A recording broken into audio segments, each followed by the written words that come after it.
بنی اسرائیل کے اندر ہمیشہ نبی اور بادشاہ موجود رہتے تھے۔ ایک وقت ایسا آیا کہ بنی اسرائیل میں کوئی نبی نہیں تھے، اور بنی اسرائیل کا جو اپنا علاقہ تھا نا وہ ملک شام ہے۔ تو قوم عمال کا ایک قوم تھی اور بڑے سخت گیر لوگ تھے، انہوں نے بنی اسرائیل والوں کے ساتھ لڑائی کی، جہاد کیا اور انہیں ان کے علاقے سے نکال دیا۔ اور کچھ حضرت یوسف علیہ السلام کے زمانے میں ویسے بھی ایک بہت بڑی تعداد جا کے مصر میں آباد ہو گئی تھی۔ اب یہ ہوا کہ ان کے پاس کوئی بادشاہ نہیں ہے، یہ بار بار دعا کرتے ہیں، التجا کرتے ہیں، تو اللہ تعالیٰ نے ایک پیغمبر انہیں عطا کیے جن کے مختلف نام کتابوں میں ہیں۔ صدر الافاضل رحمۃ اللہ علیہ نے تفسیر خزائن العرفان کے اندر ان کا نام حضرت شمویل علیہ السلام لکھا ہے۔ حضرت شمویل علیہ السلام کو اللہ تعالیٰ نے نبوت عطا فرمائی، اور جب حضرت شمویل علیہ السلام اللہ کے نبی ہوئے، بنی اسرائیل والوں کو یقین آیا کہ اللہ نے الحمدللہ ہمیں ایک نبی کے جھنڈے تلے جمع کر دیا ہے، تو پھر انہوں نے کہا کہ آپ ہمارے سامنے ایک بادشاہ بھی مقرر کریں تاکہ ہم اس کی سرپرستی میں جہاد کریں۔ جب انہوں نے یہ بات کی تو اللہ تبارک و تعالیٰ نے حضرت شمویل علیہ السلام کے ذمے لگایا۔ تو ایک اس زمانے میں اللہ کے نیک بندے تھے، جناب طالوت علیہ السلام ان کا نام تھا۔ تو حضرت شمویل علیہ السلام نے انہیں کہا کہ اللہ کریم نے نا تمہارا بادشاہ طالوت کو بنایا ہے، ان کا نام بھی قرآن مجید نے ذکر فرمایا ہے۔ تو بنی اسرائیل کے لوگ کہنے لگے یہ تو غریب آدمی ہے، وہ بکریاں چرایا کرتے تھے، لیکن علم میں بڑے پختہ تھے، وجود میں بڑے طاقتور تھے۔ تو کہا کہ یہ تو غریب آدمی ہے، تو ہم تو زیادہ حق رکھتے تھے کہ ہمیں بادشاہ بنایا جائے۔ تو حضرت طالوت علیہ السلام کے بادشاہ بننے کے بعد حضرت شمویل علیہ السلام نے جو بات کی، اللہ کریم نے اسے قرآن مجید میں بیان فرمایا۔ رب فرماتا ہے بسطۃ فی العلم والجسم، اسے اس لیے تمہارا بادشاہ بنایا گیا ہے کہ اسے ہم نے کشادگی دی ہے، علم میں بھی اور جسم میں بھی۔ بڑے ماشاءاللہ موٹے تازے تھے، وجود بڑا طاقتور تھا۔ کچھ موٹے تازے ہوتے ہیں پر طاقتور نہیں ہوتے، موٹے تازے بھی تھے اور طاقتور بھی تھے۔ فرمایا کہ وجود میں بھی طاقت ہے اور علم میں بھی اللہ نے انہیں وسعت عطا فرمائی۔ تو بنی اسرائیل والے کہنے لگے جی نہیں جی کوئی بندہ اور آ جائے، یہ ہمارا بہت بڑا مسئلہ ہے نا جی، ہر ایک کی مرضی کی نہ تو بات ہو سکتی ہے اور نہ ہر بندہ ہر ایک کی مرضی پر پورا۔ کہنے لگے نہیں جی کوئی اور ہونا چاہیے تھا، ہمیں کیسے پتہ چلے گا کہ اللہ نے مقرر کیا ہے۔ بڑی خاص بات ہے، اس کو سمجھیے گا، یہ سارا مضمون آپ کو ملے گا اسی پارے کے آخر میں، آپ پڑھیں گے نا جی تو یہ سارا مضمون آپ کو ملے گا، اور آپ اگر سرسری نظر سے بھی اس کا مطالعہ کریں گے نا جا کے قرآن شریف کھول کے 15ویں سے 16ویں رکوع میں، آپ خوش ہوں گے کہ آپ کتنے اچھے نظریے اور عقیدے کے ماننے والے ہیں۔ تو جب کہا نا کہ طالوت کو ہمارا بادشاہ بنایا گیا تو دلیل کیا ہے، تو قرآن کہتا ہے کہ حضرت شمویل علیہ السلام نے فرمایا کہ تمہارا ایک تابوت تھا، ایک صندوق تھا تمہارے پاس، وہ صندوق تمہارا قوم عمال کا اٹھا کے لے گئی تھی۔ ان کے بادشاہ ہونے کی دلیل یہ ہے کہ اللہ تمہارا وہ صندوق تمہیں واپس کر دے گا، وہ تمہارا صندوق تمہیں واپس کر دے گا۔ اس صندوق میں کیا ہے، وہ حضرت آدم جنت سے ساتھ لے کے آئے تھے، اس میں تھا کیا، تو قرآن مجید کہتا ہے کہ اس کے اندر نا حضرت ہارون علیہ السلام اور حضرت موسیٰ علیہ السلام کے تبرکات تھے، تبرکات۔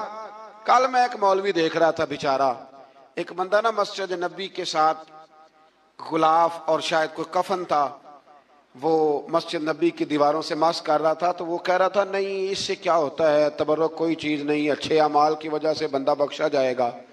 میں نے کہا تو مجھے ملے تو میں تجھے بخاری کھول کے دکھاؤں کہ حضرت عبد الرحمن ابن عوف جنہیں حضور نے قطعی جنتی کہا، حضور کے وجود پر کرتا دیکھ کے کہنے لگے حضور بڑا ہی سونا لگ رہا ہے، تو فرمایا تجھے چاہیے حضور مل جائے تو کیا ہی بات ہے۔ نبی پاک نے عطا کیا تو صحابہ کہنے لگے عبد الرحمن آپ کو تو ضرورت نہیں تھی، آپ کے پاس تو بڑے لباس ہیں، تو یہ کرتا حضور نے قبول کر لیا، کوئی لے کے آیا اور آپ نے مانگ لیا، تو وہ رو پڑے، کہنے لگے پہننے کے لیے نہیں مانگا، یہ حضور کے جسم سے لگ گیا ہے، میں نے کفن بنانے کے لیے مانگا ہے۔ تو کہتا ہے حضور کے تبرک میں خیر کوئی نہیں۔ اور آپ یقین کریں ان لوگوں پہ حیرانگی ہے. ہم نے بھی مرنا ہے نا جی، بڑی جلدی قبر میں جانا ہے، وقت کا کچھ پتہ نہیں، لیکن اتنے اندھے ہو کر لوگ چیزوں کو دیکھتے ہیں اور اس تیزی کے ساتھ گمراہی پھیلاتے ہیں. مجھے باقاعدہ کسی نے ویڈیو بھیجی اور کہنے لگا جی دیکھیں کتنی اچھی بات کر رہا ہے، لوگوں کو سمجھائیں. تو میں نے کہا نہیں، اس کو سمجھانے کی ضرورت ہے. اور میں نے اس کو دیکھا ہے، وہ جو لال رومال والا، میں نے دیکھا ہے وہ ڈھونڈ ڈھونڈ کے جاہلوں کو پکڑتا ہے، تلاش کرتا ہے، اور اگر کوئی مل جائے بات بتانے والا تو پھر وہ خود پکڑا جاتا ہے، اور کئی دفعہ پکڑا گیا تو نکل گیا ہے. اللہ تعالی ہمیں سمجھنے کی توفیق دے. ہم سیانے ہو جائیں تو یہ دور دور تک نظر نہیں آئیں گے انشاءاللہ. تو وہ تابوت آئے گا، بنی اسرائیل والوں سے کہا تابوت میں کیا تھا سن لو. اور یہ قرآن مجید ہے. آج میری ماننا یہ 15 میں سے 16واں رکوع ضرور ہی پڑھنا کہ وہ آخر تابوت میں کیا تھا، کھولنا ذرا. قرآن مجید کہتا ہے کہ حضرت موسیٰ علیہ السلام اور حضرت ہارون کے تبرک تھے. تو تبرک کیا تھے؟ تمام مفسرین نے لکھا ہے کہ حضرت موسیٰ کا ایک کرتا تھا، ایک ڈنڈا تھا، جوتے تھے، اور جناب ہارون علیہ السلام کا امامہ شریف تھا، اور تورات کی کچھ تختیاں تھی. تو اس کا فائدہ کیا تھا؟ اس تابوت کا فائدہ یہ تھا کہ بنی اسرائیل والے جب اپنے دشمنوں سے لڑتے تھے تابوت سامنے رکھ کے دعا مانگتے تھے، اللہ انہیں کامیابی عطا کر دیتا تھا.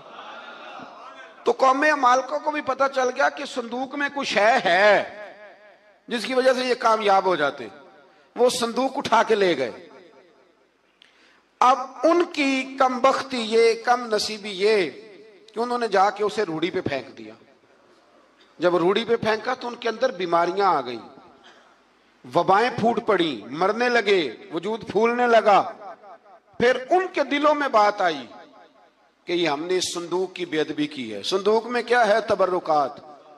ہمیں کہتے ہیں جی نالین کا نقشہ کیوں لگایا ہے؟ تمہارے تو بزرگوں کا عقیدہ ہے سر پہ رکھنے کو مل جائے اگر نقش نالے پاک حضور تو پھر کہیں گے کہ ہاں تاجدار ہم بھی ہیں. تو کہا کہ اس کے اندر یہ تبرکات تھے.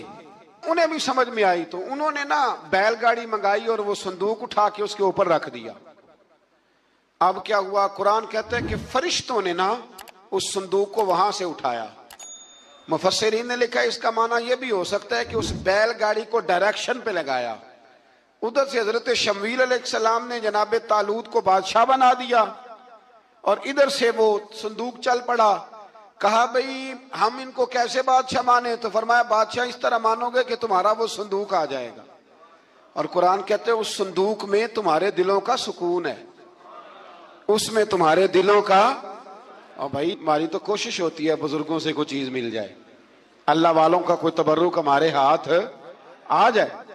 تو وہ صندوق آ گیا، یہ مان گئے. اب جہاد کرنے نکلے تو لڑنا تھا جالوت کی قوم کے ساتھ. وہ بڑا سخت آدمی تھا، 3 من سونا اس نے وجود پہ پہنا ہوتا تھا.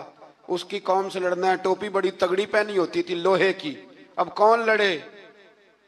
ایک نوجوان تھے جن کا نام تھا داؤد علیہ السلام. وہ بھی بکریاں چرایا کرتے تھے. اور جن دنوں حضرت طالوت نکلے نا اپنی قوم کو لے کر جالوت کے خلاف لڑنے تو حضرت داؤد بھی شامل ہو گئے. اللہ جب کسی کو نوازتا ہے نا تو پھر خاص ہی کرم نوازی کرتا ہے. مفسرین نے لکھا جب یہ جا رہے تھے نا، وہاں جا رہے تھے تو رستے میں انہیں 3 پتھر مل گئے. انہوں نے وہ تینوں پتھر اٹھا لیے. اس زمانے میں پتھر پھینکنے کے لیے چھوٹی چھوٹی لوگوں کے پاس چیزیں ہوا کرتی تھیں. اس کو کوپھن بھی لوگ کہتے تھے، منجنیق، اس کو سامنے رکھ کے پھر بنائی گئی. تو آپ کے پاس بھی وہ آلہ تھا جس سے دشمن پر پتھر مارے جاتے تھے. تو آپ وہ مشین لے کر، وہ آلہ لے کر وہاں پہنچے ہوئے تھے. 3 پتھر آپ کے پاس تھے.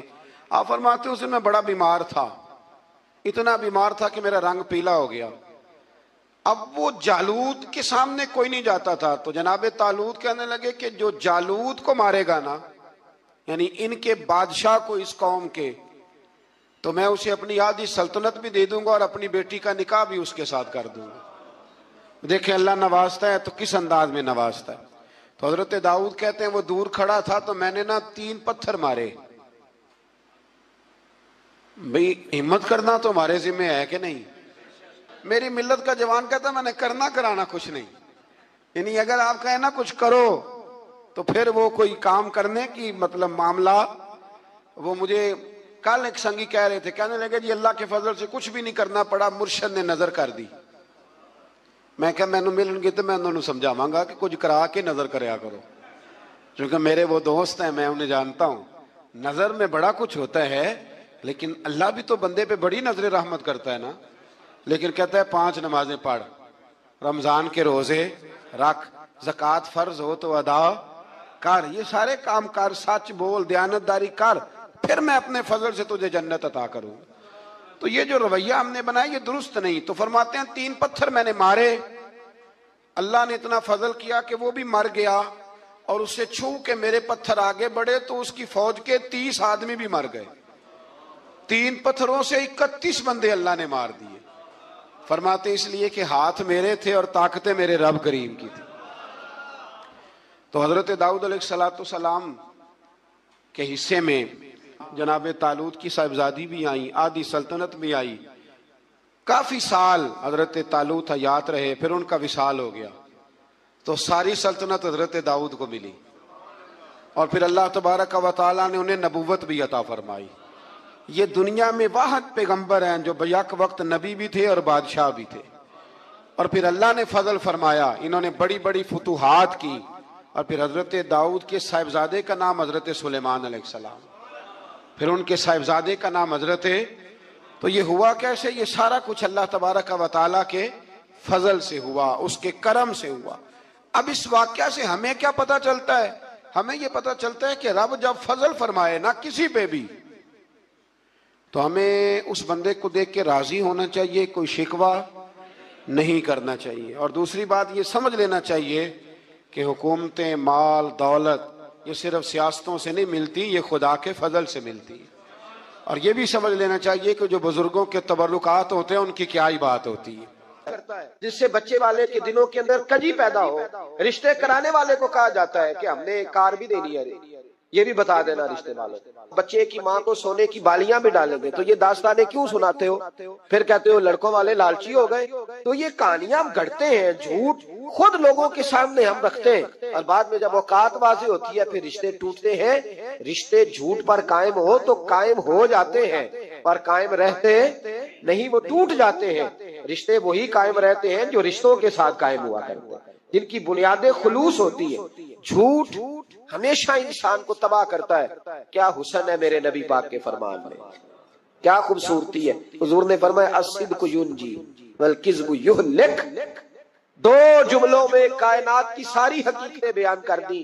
حضور فرمانے لگے سچ بول, سچ تجھے نجات دلا دے گا, سچ تجھے بچا لے گا. والکذب یہلک, جھوٹ نہ بولنا تو ہلاک ہو جائے گا. جھوٹ نہ بولنا, یہ محبوب کا فرمان. جھوٹ تجھے ہلاک کر, ہر لحاظ سے بندہ جھوٹا تباہ ہوتا ہے. سیاسی, سماجی, کاروبار, معیشت, دنیا, رشتے, ہر چیز جھوٹ پہ مبنی. کچھ لوگوں کو بیماری ہے جھوٹ بولنے کی, لارا لگانے کی. کسی نے کہا یار اتنی ضرورت پڑ گئی, کہا کوئی مسئلہ ہی نہیں, تیرا حل ہو جائے گا. بھئی تیرے پاس نہیں ہے تو صاف انکار کر. جھوٹ بول کر جیتنے سے بہتر ہے انسان سچ بول کے ہار جائے. اس کو کہے کہ بھائی نہیں میرے پاس گنجائش نہیں, کل آ جانا, پرسوں آ جانا, سویرے آ جانا, کیا ضرورت.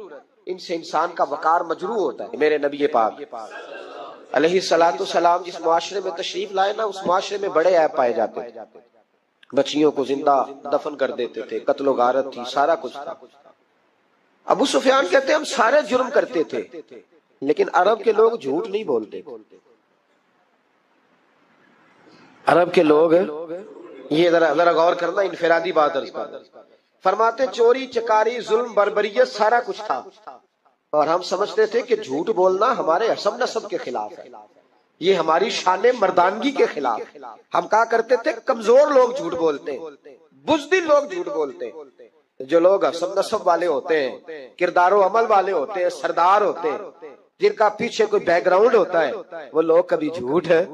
میرے نبی پاک علیہ السلام کا فرمان ابو داؤد شریف میں موجود ہے. ایک صحابی نے کہا یا رسول اللہ بخل بڑی بری چیز ہے, کیا مومن بخیل ہوتا ہے؟ نبی پاک صلی اللہ علیہ وسلم نے فرمایا ہاں کبھی کبھی مومن کنجوسی کرتا ہے, ہو جاتی ہے, اگرچہ نہیں ہونی چاہیے. یا رسول اللہ مومن بزدل بھی ہوتا ہے؟ فرمایا ہو جاتا ہے. عرض کیا یکون المومن کذابا, یا رسول اللہ مومن جھوٹا بھی ہوتا ہے؟ فرمایا قال لا، مومن سب کچھ ہو سکتا ہے پر مومن جھوٹا ہو سکتا، مومن جھوٹ بول سکتا، جھوٹ نہیں اس کی زبان سے نکلتا، یہ مومن کی شان ہی نہیں۔ عرب کے لوگ کہتے ہیں کہ جھوٹ ہماری مردانگی کے خلاف، ہمارے تو ملک میں جتنا بڑا جھوٹا ہوتا ہے اللہ ماشاءاللہ اتنا وہ بڑا قد کر جاتا ہے۔ اس کو ہمارے ملک میں لوگوں نے سیاست نام ہی جھوٹ کا سمجھا۔ ٹی وی پہ بیٹھ کر بہت بڑی جماعت کا بہت بڑا سربراہ کہتا ہے فلانا کام 6 مہینے میں ہو جائے گا۔ ناراض ہو گئے آپ لوگ؟ چلو جو کوئی گل نہیں، بہت بڑی بات، 6 مہینے میں ختم، ٹھیک ہو جائے گا آپ کا مسئلہ۔ 6 مہینے کے بعد جب پوچھا جاتا ہے تو کہتے ہیں سیاسی بیان تھا۔ رات گئی تو اتنا ظلم، شرم ہی نہیں آئی۔ ابو سفیان کہتے ہیں کہ نبی پاک صلی اللہ علیہ وسلم کے جب کچھ صحابہ چلے گئے نا ہجرت کر کے حبشہ کی طرف، تو حبشہ کے نجاشی بادشاہ نے مسلمانوں کو بھی بلایا اور پیچھے سے جو قریش لینے گئے انہیں بھی بلایا، بات چیت ہو گئی تو اس کے دل میں خیال آیا کہ میں کسی سردار سے نہ پوچھوں بات کیا ہے۔ ابو سفیان کہتے ہیں میں تجارت کی غرض سے حبشہ گیا ہوا تھا، تو نجاشی بادشاہ کے کچھ لوگ آئے اور مجھے لے گئے، کہنے لگے بادشاہ بلاتا ہے، کہتے میں سردار تھا۔ بادشاہ نے جب بلایا تو اس نے نبی پاک علیہ السلام کے بارے میں مجھ سے سوال و جواب شروع کیے، تو میں نے وہ رٹی رٹائی گردان جو سارے پڑھا کرتے تھے وہ میں نے پڑھ دی کہ معاذ اللہ جادوگر ہے، ساحر ہے، کاہن ہے، لڑائیاں کرا دی، نیا مذہب لے آئے، معاذ اللہ۔ وہ جو گردان عرب کے لوگوں نے، ابو جہل نے، ابو لہب نے رٹی ہوئی تھی میں نے سنا دی۔ کہتے اس نے ایک سوال پوچھا، اس نے کہا چل ابو سفیان جو تو کہتا ہے ٹھیک ہی کہتا ہوگا معاذ اللہ، لیکن یہ بتا کہ کیا کبھی انہوں نے جھوٹ بھی بولا ہے؟ کیا انہوں نے کبھی، بہت بڑی بات ہے اس کو سمجھنا۔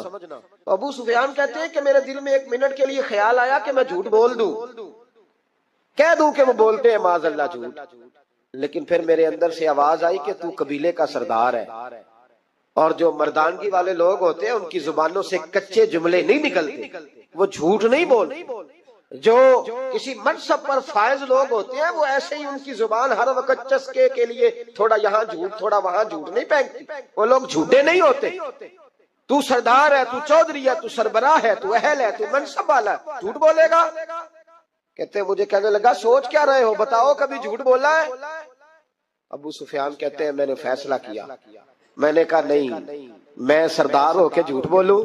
کہتے ہیں میں فوراً بول پڑا، میں نے کہا وہ رشتے میں میرے بھتیجے لگتے ہیں، میرے سامنے آنکھ کھولی، میرے سامنے بچپن گزرا، میرے سامنے جوانی گزری، میرے سامنے شادی ہوئی، میں نے ان کی زندگی کے بڑے رنگ دیکھے، میں نے انہیں ماں سے بچھڑتے بھی دیکھا، دادا کی گود میں کھیلتے بھی دیکھا، پھر دادا کے جنازے پر بھی دیکھا، میں نے انہیں ہر حال میں دکھ اور سکھ میں دیکھا۔ کہنے لگا نجاشی سارے اختلاف اپنی جگہ پر میں نے اس رسول کو اس وقت بھی دیکھا جب مکے کے لوگ ہتھیلیوں پہ اٹھاتے تھے، اور آج بھی دیکھتا ہوں جب لوگوں نے پتھر اٹھائے ہوئے ہیں۔ میرا بھتیجا بھی ہے، میرا اپنا بھی ہے، میرا رائے کا شدید اختلاف بھی ہے، لیکن میں جھوٹ نہیں بولوں گا۔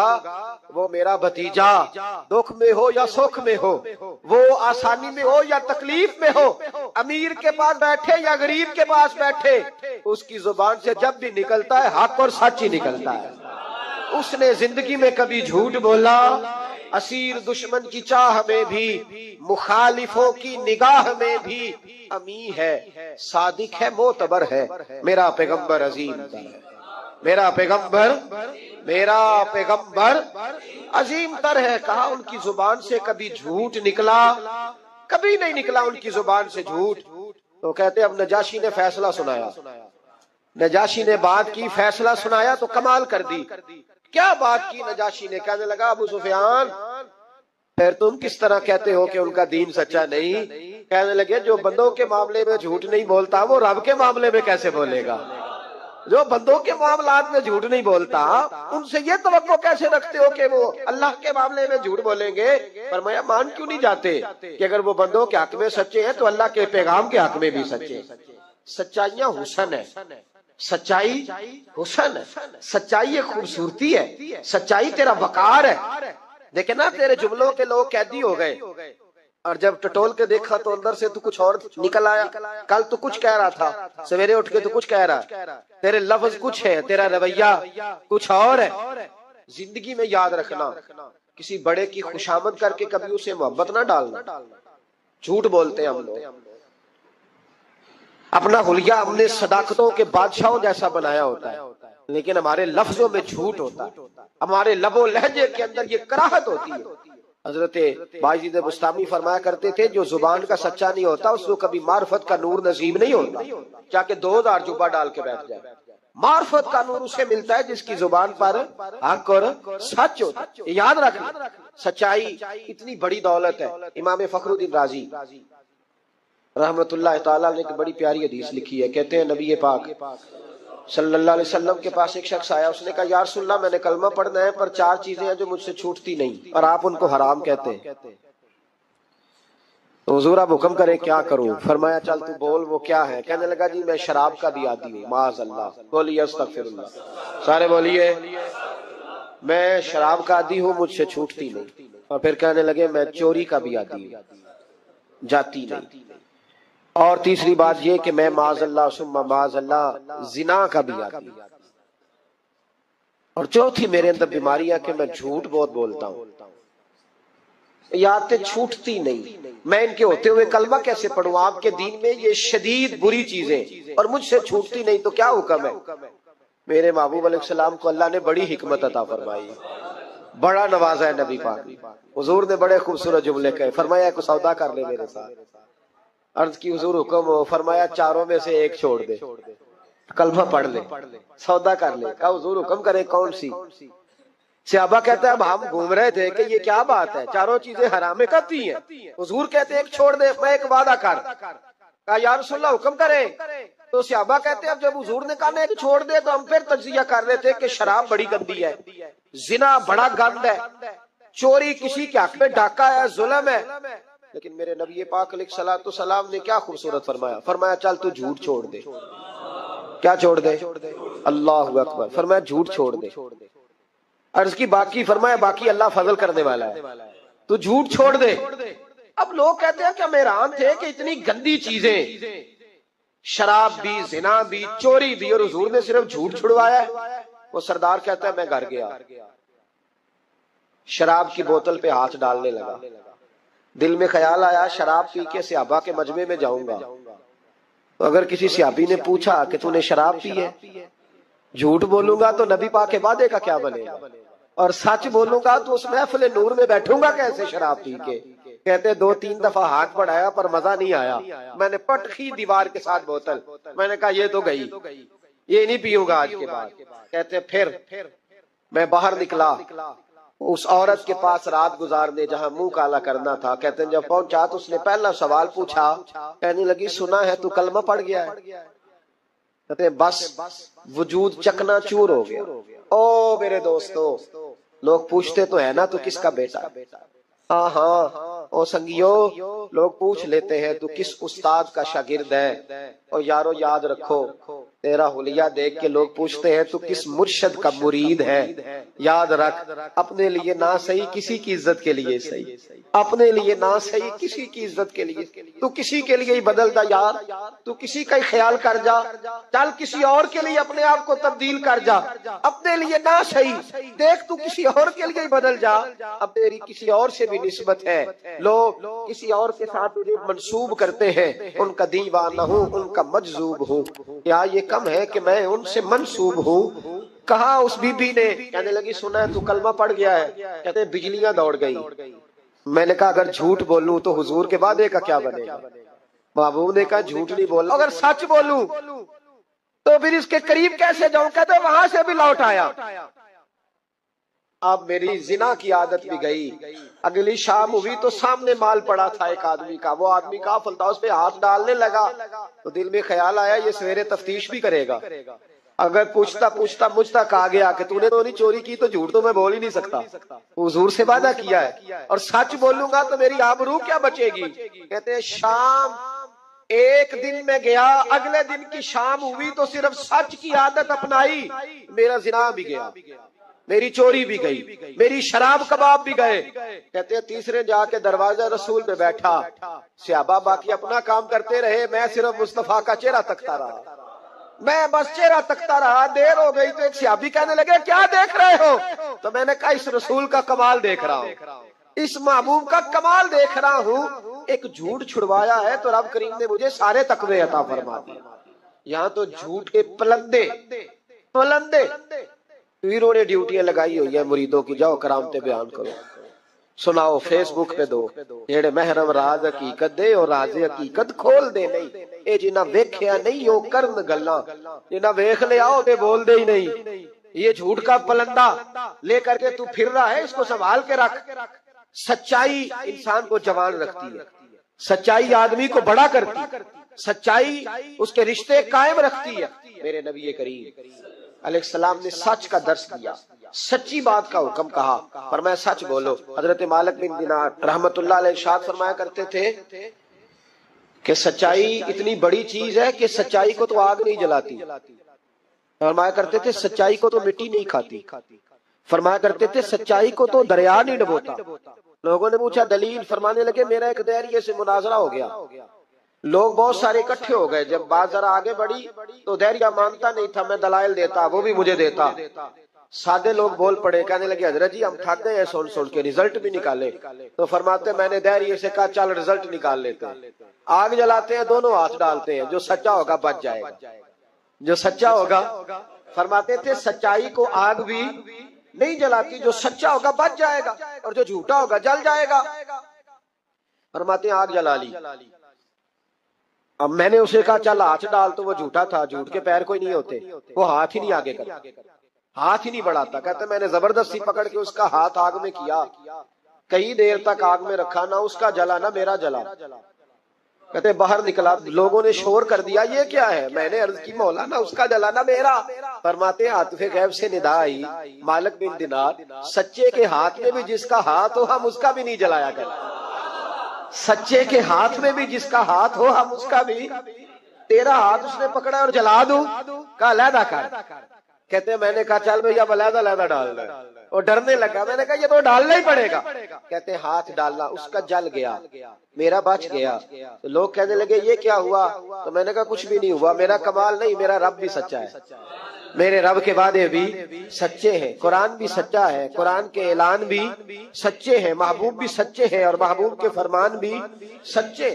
سچائیاں تو آگ میں ڈالے تو نہیں جلتی، ہم لوگ کیسے علیحدہ ہو جاتے. اور پھر میں نے عرض کی کہ کوئی فائدہ نہیں ہوتا لوگوں کا، بلا وجہ جھوٹ بولتے، جھوٹی خوابیں بیان کرتے، جھوٹے نظریات اور جھوٹی کہانیاں لوگ گھڑ کے بیان کرتے. آتے ہیں تو قصیدہ خوانی کرتے، بادشاہوں کے، پیروں کے، علماء کے قصیدے پڑھتے ہیں، آ کے ان کو کہتے ہیں کیا بات ہے کیا بات. نہ بھائی وہ تعریف ہوتی نہیں جو منہ پہ کی جاتی، تعریف تو وہ ہوتی ہے جو تو کسی تیسری جگہ جا کے بیٹھ کے کرتا ہے. یہ میری بات یاد رکھنا، جو منہ پہ کی جاتی ہے وہ خوشامد ہوتی ہے. حضرت سیدنا عمر فاروق رضی اللہ تعالیٰ عنہ فرمایا کرتے تھے جو میری تعریف کرتا ہے میرا دل کرتا ہے کہ اس کے منہ میں مٹی ڈالوں. ہمارے ایک بزرگ تھے مولانا غلام علی اوکاڑوی صاحب رحمۃ اللہ علیہ، رات میں اوکاڑے میں تھا تو ان کی خوشبوئیں بڑی آ رہی تھی وہاں سے. تو ان کی جب کوئی تعریف کرتا تھا تو وہ اس دور میں ہم یہ نہیں نہ کہہ سکتے کسی کو کہ تیرے منہ میں مٹی ڈالوں. تو جب کوئی تعریف کرتا تھا تو وہ اپنے رنگ میں بولتے تھے.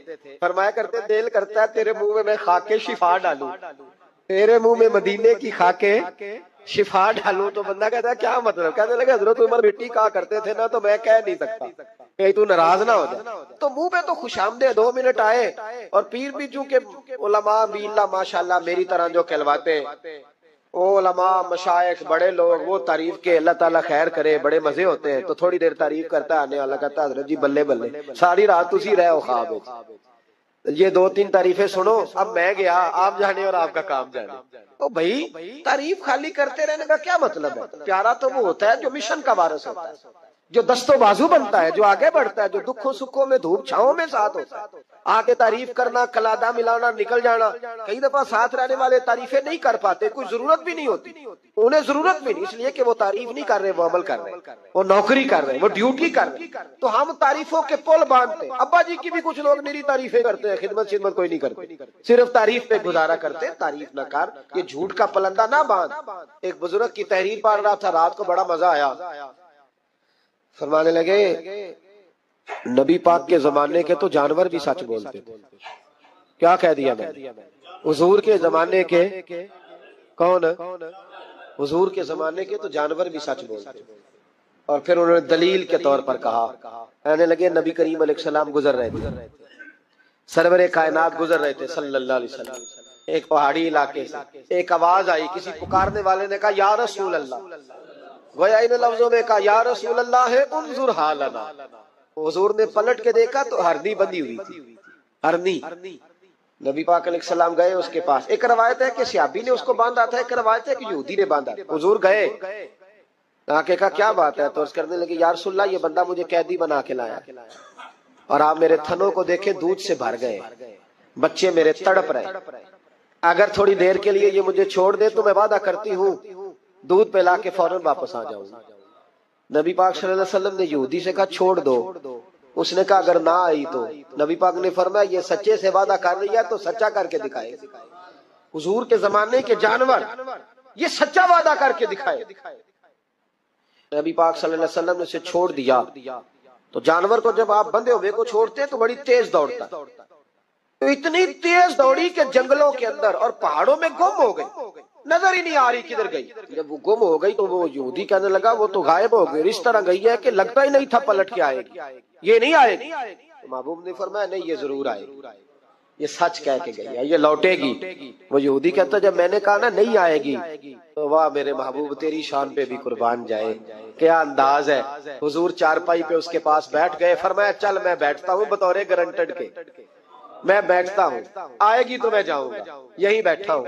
وہ کہتے حضور بیٹھے رہے، شام ڈھلنے لگی، میں نے کہا کوئی نہیں آئی، فرمایا فکر نہ کر آئے گی۔ کہتے تھوڑی ہی دیر گزری تو وہ لہراتی ہوئی آئی، وہ دوڑتی ہوئی آئی، پہلے آ کے اس نے حضور کے قدم چومے، سجدہ کیا اور پھر وہ شکریہ ادا کر کے واپس گئی، جہاں رسی بندھی ہوئی تھی اس کے پاس جا کے بیٹھ گئی، کہنے لگی مجھے باندھ لو، میں وعدہ کیا تھا۔ تو نبی کریم علیہ السلام نے فرمایا جا اسے جا کے باندھ، اس نے باندھ لیا تو حضور فرمانے لگے چل میرے ہاتھ بیچ دے۔ نرخ بازار محبت کا انوکھا ہو گیا، خود خریداروں میں شامل آ کے مولا ہو گیا، کہا بیچ دو میرے ہاتھ میں خرید لیتا ہوں۔ اس نے عرض کی حضور نہیں میں نے نہیں بیچنا۔ کہا کیوں؟ عرض کرنے لگے یا رسول اللہ اسے نہیں بیچنا، میں نے اپنا بیچنا ہے، مجھے کلمہ پڑھا دے، انہیں مسلمان ہونا ہے، اور جب میں غلام ہوں تو میری ہر شے آپ کی ہے۔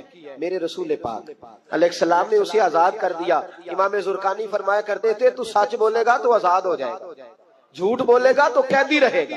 حضور نے اسے سچ کی برکت سے آزاد کر، الصدق ینجی، سچ تجھے نجات دلاتا ہے، سچ تجھے بچا لیتا ہے، سچائیاں انسان کو زندہ رکھتی ہیں۔ آپ دیکھ لیں اس ملک کے اندر کتنے سیاستدان آئے، پھر وہ گزر گئے، اللہ جانے کہاں گئے، بیوروکریٹس آئے گزر گئے، جو لوگ سچ بولتے ہیں وہ قائم رہتے ہیں، جن کے افکار میں سچائیاں تھیں، جن کے کردار میں گفتگو میں سچائیاں تھیں وہ موجود ہیں۔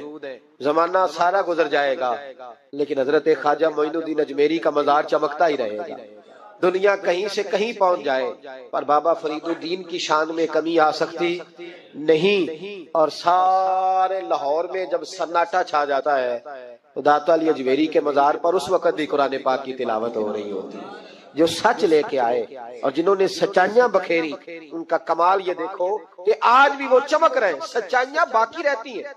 ہمیں تو قرآن پاک نے حکم دیا یا ایھا الذین آمنوا اتقوا اللہ وکونوا مع الصادقین، اللہ سے ڈرو اور سچوں کے ساتھ رہا کرو، جھوٹوں سے یرانے نہ لگاؤ، جھوٹے لوگوں کے ساتھ تعلقات نہ بناؤ، سچوں لوگوں کے ساتھ رہو، سچائیوں کا ساتھ دو، سچ ہمیشہ اپنے دامن میں رکھو۔ میرے نبی پاک صلی اللہ علیہ وسلم کے ایک صحابی تھے تو کاغذ قلم لے کے بیٹھتے۔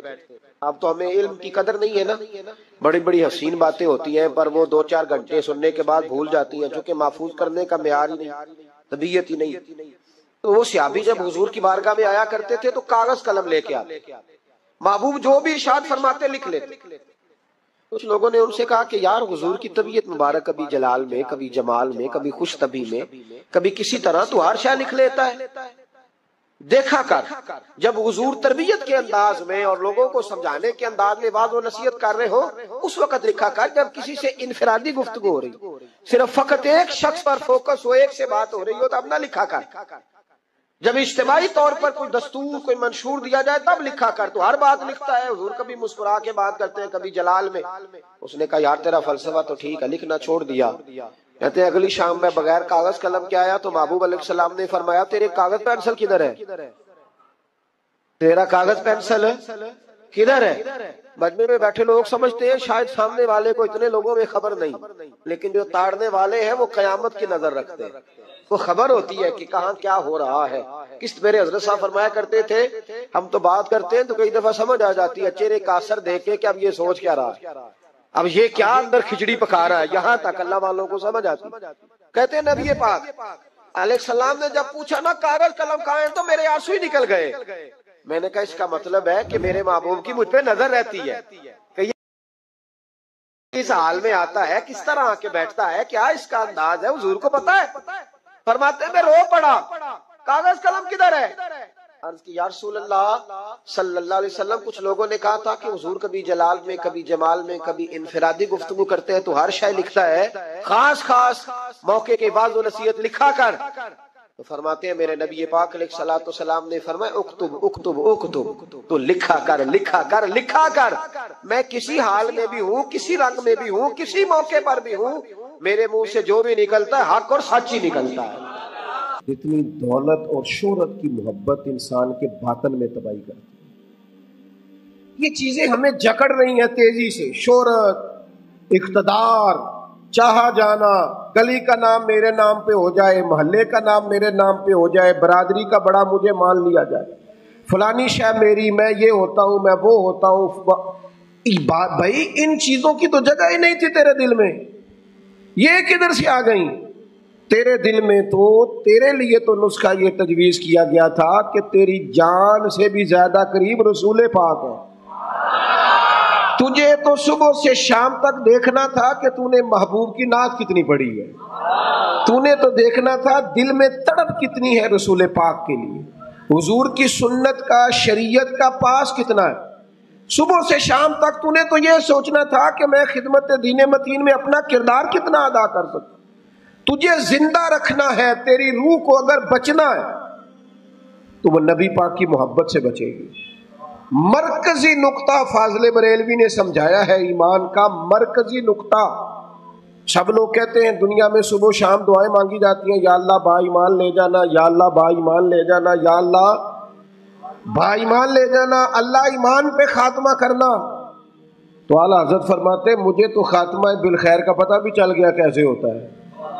حضور کس طرح ہوتا ہے؟ فرماتے ہیں انہیں جانا انہیں مانا، نہ رکھا غیر سے کام۔ اس پر ایک نتیجہ مرتب ہوا ہے، وہ بھی اگلے مصرے میں بیان کرتے ہیں۔ فرماتے ہیں کہ انہیں جانا اور انہیں مانا، پھر نہ رکھا غیر سے کام، تو نتیجہ کیا نکلا؟ للہ الحمد، میں دنیا سے مسلمان گیا، پھر شکر ہے اللہ کا میرا ایمان سلامت رہا۔ ہم اگر اپنے دل کو اس محبت میں لے آئیں گے نا میرے بھائی، تو پھر نہ رکھا غیر سے کام۔ میں آپ کو یقین سے بتاتا ہوں، یہ بس کر دیں جی ڈرون شرون، ہمارا کیا لینا دینا ان چکروں سے، اللہ ہم کو جزائے خیر عطا فرمائے۔ ہم تو آپ سے بات کرنے آئے ہیں اور آپ بات سننے آئے ہیں، اللہ خیر فرمائے۔ کسی درویش کا آئینہ ٹوٹ گیا تھا تو کہا جناب آئینہ ٹوٹ گیا، فرمانے لگے چلو شکر ہے اپنا آپ دیکھنے سے جان تو چھوٹی، ورنہ اپنا آپ ہی دیکھتے رہتے تھے۔ گھر سے آئینہ دیکھنا بری بات نہیں، لیکن صرف اپنا آپ ہی دیکھتے رہنا اور ہر وقت دیکھتے رہنا، خدا مجھے ایسی خدائی نہ دے کہ اپنے سوا کچھ دکھائی نہ دے، یہ بھی کوئی اتنا ٹھیک مسئلہ نہیں۔ آپ غور فرمائے، کیا عرض کرنا چاہتا ہوں آپ کی خدمت میں میرے عزیز۔ ایک تو اگر میں بڑی سمجھداری سے اور بڑے غور سے اور بڑی توجہ سے آپ کو یہ بات سمجھانا چاہتا ہوں کہ اگر حضور سے پیار کرو گے نا تو یہ جتنی دولتوں کی اور شہرتوں کی محبت دل میں آتی ہے یہ خود بخود نکل جائے گی، خود بخود نکل جائے گی، آسانی ہو جائے گی، جینا آسان ہو جائے گا۔ دوسری بات آپ کی خدمت میں عرض کروں، ہم نہ تازہ دم نہیں رہتے، ہم پریشان رہتے ہیں، ہم بور ہوتے ہیں، ہماری طبیعتیں بعض اوقات جلد بازی کرتی ہیں، ہم بعض اوقات الجھ جاتے ہیں، قرار تلاش کرتے ہیں۔ اس قرار کو تلاش کرنے کے لیے پھر بعض لوگ الٹی سیدھی موویز دیکھتے ہیں، بعض لوگوں کا خیال ہے کہ شاید میں کوئی لطیفہ سنوں گا تو معاملہ ٹھیک، اور پھر اس کا نتیجہ بھی نکلا ہے لطیفے سننے کا، اب لطیفے سنانا بھی اتنا بڑا کام ہو گیا ہے کہ مولوی ہے پگڑی داڑھی والا لیکن اس کے نام کے نیچے لکھا فنی مولوی. خدا کے بندے یہ سنجیدہ اسٹیج ہے، دیندار لوگوں کا کرنے کا کام ہے، آپ کیا کر رہے ہیں؟ مولوی بھی فنی ہوتا ہے. 6 معنی دار کہ ہمارا مزاج تھا ہر چیز شغل میلہ، ہر چیز ہنسنا الجھنا. میرے عزیز، ہم چونکہ سکون چاہتے تھے، کچھ نے ادھر ادھر کی مووی دیکھ لی، کچھ نے ہنس لیا، کچھ سیر کو چلے گئے، کچھ کا خیال تھا کھانے کھا لیں گے تو سکون آ جائے گا. یاد رکھنا ان چیزوں میں سکون نہیں ہے، ان میں تو آپ الجھتے جائیں گے. مزید تو سکون کہاں ہے، قرار کہاں ہے؟ اب کبھی صحابہ کی زندگیاں دیکھیں نا، حالات جس طرح کے بھی تھے نا، ان کو جو سکون ملتا تھا وہ رخ مصطفیٰ سے ملتا تھا. ان کی طبیعت پوری لگ گئی تھی کہ حضور علیہ الصلوۃ والسلام کی جو یادیں ہیں وہ دل کو تازہ کرتی. ان کا خیال تھا کہ بہار اگر کسی چیز کا نام ہے تو وہ ذکر مصطفیٰ ہے، یاد مصطفیٰ ہے اور دیدار مصطفیٰ ہے. اعلیٰ حضرت مفتی ہیں، فتویٰ دیتے ہیں. اعلیٰ حضرت مفسر قرآن ہے، کنز الایمان بذات خود ایک تفسیر ہے، ترجمہ ہی تفسیری ہے. اعلیٰ حضرت محدث ہیں. وہ جب احادیث مبارکہ کا حوالہ دیتے ہیں تو یوں لگتا ہے کہ جیسے بڑی گہری نظر ہے ان کی، راویان حدیث پر بھی، اصول پر بھی، اور حافظہ بھی مضبوط ہے حفظ حدیث کے لحاظ. ساری چیزیں ان کے پاس تھیں، لیکن وہ پتہ کیا کہتے تھے؟ کہتے تھے یہ جو میرا دل چمکدار ہے نا، اور یہ جو میری طبیعت ہلکی پھلکی ہے، اس کی وجہ یہ ہے کہ ان کی مہک نے دل کے غنچے کھلا دیے. یہ میں نہیں آپ کو تقریر سنا رہا، میں تو جذبات کا اظہار کر رہا ہوں. ان کی مہک نے دل کے غنچے کھلا دیے ہیں. تو کیوں غنچے کھلا دیے؟ کہتے میرے نبی کا کمال یہ ہے کہ وہ جس راہ چل دیے ہیں کوچے بسا دیے. وہ جس راہ بھی چل دیے ہیں کوچے، حضور پر تھوڑا گزر جائے تو کام ہو جاتا ہے. قرار، سکون، سارے دکھ مٹ جائیں گے اگر دل حضور سے لگا لو گے، اگر محبتوں کا مرکز رسول پاک کو بنا لو گے. آپ دیکھیں احد کے میدان کے اندر کافر نے ایک بڑی عجیب سازش کی مسلمانوں کو پریشان کرنے کے لیے. اور بھئی آپ لوگوں کی وجہ سے اگر اتنے لوگ تکلیف میں ہیں تو آپ کو سمجھ جلدی سے بیٹھ جائیں جی، جلدی سے جی، فیصلہ کرنے میں اتنی دیر، اللہ آپ کو سلامت رکھے، بیٹھ جائیں جی. اب آپ کھڑے ہیں جناب، آپ بھی بیٹھ جائیں، اللہ آپ کو برکت عطا فرمائے. اچھا ایک بندہ محفل میں کھڑا ہو جاتا ہے موبائل لے کے، اللہ انہوں سمجھنا چاہیے کہ باقی سارے کل بھی ہیں موبائل. خدا کے بندے آپ کی وجہ سے اتنے لوگ پیچھے اگر پریشان ہیں تو آپ کو سمجھنا چاہیے اس چیز کو. اللہ تعالیٰ آپ سب کو ہنستا اور مسکراتا رکھے.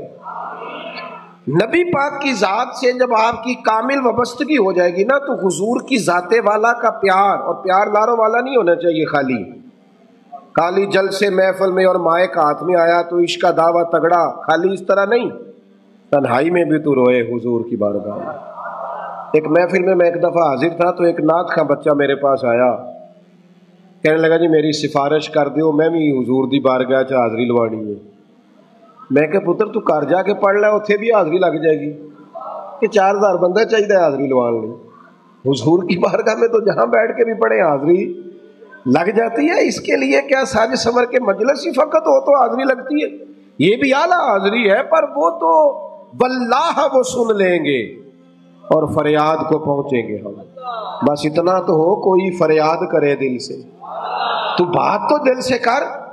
آپ کی جب کامل وابستگی حضور سے ہو جائے گی نا تو یہ غربتوں کا ڈر، یہ پریشانیاں، یہ آزمائشیں، ایک جگہ رونا نہیں رویا حضرت بلال نے کبھی اپنی غریبی کا، ایک جگہ پریشان نہیں ہوئے کبھی حضرت سلمان فارسی کے میں پردیسی ہوں، ایک جگہ بھی کبھی جناب صہیب رومی کو تکلیف نہیں ہوئی. کیوں بلا؟ اس لیے کہ حضور کی محبت ایسی دوا ہے جو ہر بیماری سے شفا عطا کر دیتی ہے. احد کے میدان میں کافروں نے ایک چال چلی تھی. ان کو پتا تھا کہ کون سی بات مسلمانوں کو زیادہ پریشان کر سکتی. انہوں نے ایک افواہ پھیلا دی تھی کہ معاذ اللہ حضور کو شہید کر دیا گیا. اس کی وجہ سے شدید پریشان ہوئے صحابہ، اور جنگ کے جو نتائج برعکس آئے اس کی بڑی وجہ یہ افواہ بھی بنی. اب صحابہ بڑے پریشان تھے، حضور شہید ہو گئے. کچھ لوگ نا میدان احد سے جب واپس آ رہے تھے نا جنگ ختم ہونے کے بعد، ایک خاتون جا رہی تھی میدان جنگ کی جانب.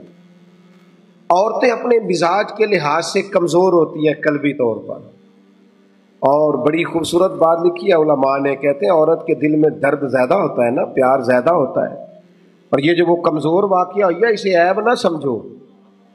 اسی لیے تو اللہ نے بچے کو پالنے کا ذمہ اس کا لگایا ہے کہ وہ شفقت زیادہ رکھتی ہے، محبت زیادہ رکھتی ہے، درد دل زیادہ رکھتی ہے.